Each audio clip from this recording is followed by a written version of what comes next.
In America.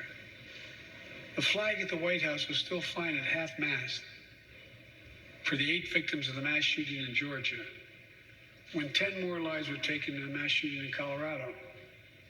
And in the week in between those two events, 250 other Americans were shot dead in the streets of America. 250 shot dead.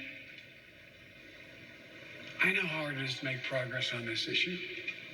In the 90s, we passed universal background checks, a ban on assault weapons and high-capacity magazines that hold 100 rounds that can be fired off in seconds. Yeah, you're a traitor. Arrest that traitor. We beat the NRA. Mass shootings and gun violence declined. Arrest that traitor. Check out the report over 10 years. But in the early 2000s, the law expired. We've seen daily bloodshed since. I'm not saying if the law continued, we wouldn't see bloodshed. More than 2 weeks ago in the Rose Garden, surrounded by some of the bravest people I know, the survivors and families who lost loved ones to gun violence, I laid out several of the Department of Justice actions that are being taken to impact on this epidemic.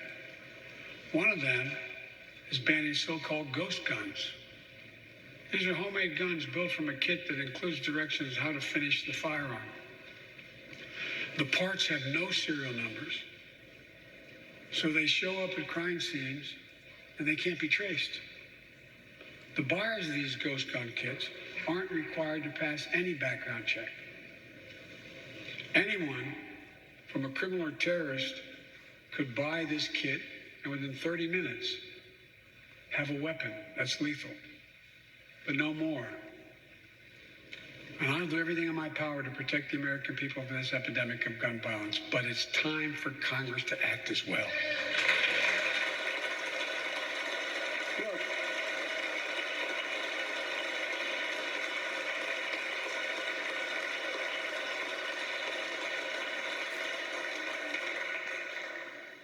I don't want to become confrontational, but we need more Senate Republicans to join the overwhelming majority of Democratic colleagues and close the loopholes required in background check purchases of guns. We need a ban on assault weapons and high-capacity magazines. And don't tell me it can't be done. We did it before and it worked. Talk to most responsible gun owners and hunters. They'll tell you there's no possible justification for having 100 rounds in a weapon. What do you think, deer wearing Kevlar vests? They'll tell you that there are too many people today who are able to buy a gun, but shouldn't be able to buy a gun. These kinds of reasonable reforms have overwhelming support from the American people, including many gun owners. The country supports reform, and Congress should act. This shouldn't be a red or blue issue. And no amendment to the Constitution is absolute.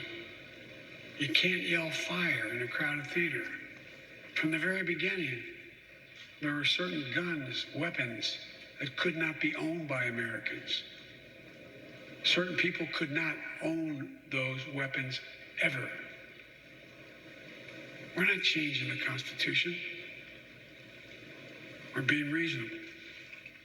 I think this is not a Democrat or Republican issue. I think it's an American issue. And here's what else we can do. Immigration has always been essential to America.